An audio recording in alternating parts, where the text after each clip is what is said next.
course the Civil War wasn't about slavery. It was a fight over which color was better, blue or gray. I'm Keith Olbermann in New York with today's first guest.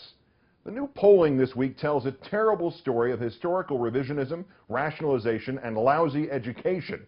42% of this country says that slavery was not the main cause of secession nor of the Civil War.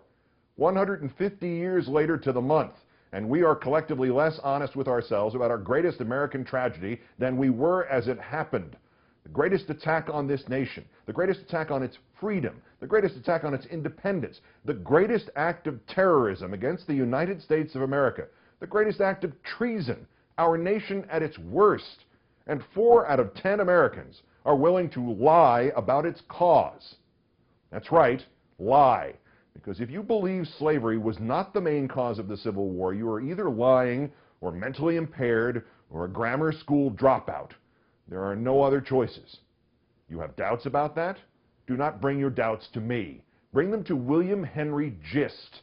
Mr. Gist was the governor of South Carolina in 1860, one of the Southern leaders who proposed secession, who, in advance of Abraham Lincoln's election, met with other governors to plot their treason, who got Florida and Mississippi to promise to follow South Carolina out of the Union, and whose actions led, as much as any one man's did, to the Civil War.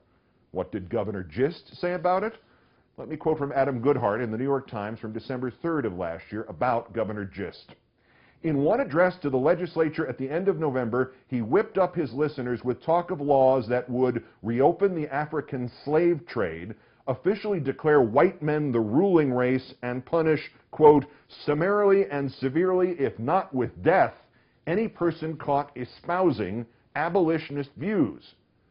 So obviously secession had nothing to do with slavery. Nothing.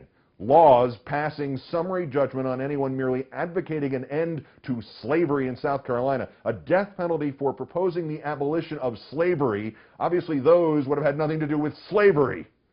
The governor of one of the United States of America promising legislation that would formally pronounce whites the ruling race. Why, to think that had anything to do with slavery is the height of absurdity. And reopening the slave trade. Why, how could reopening the slave trade have had anything to do with slavery? It's preposterous.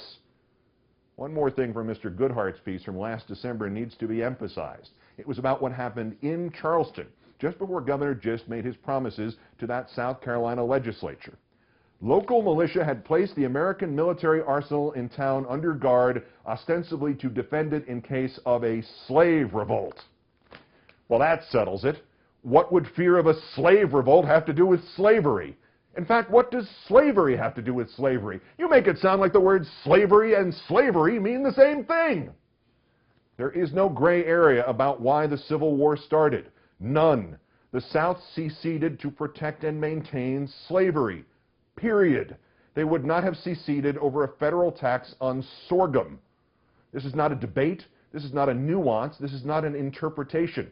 To maintain otherwise is, in fact, to strip whatever dignity remains for traitors like Governor William Henry Gist and President Jefferson Davis and the others.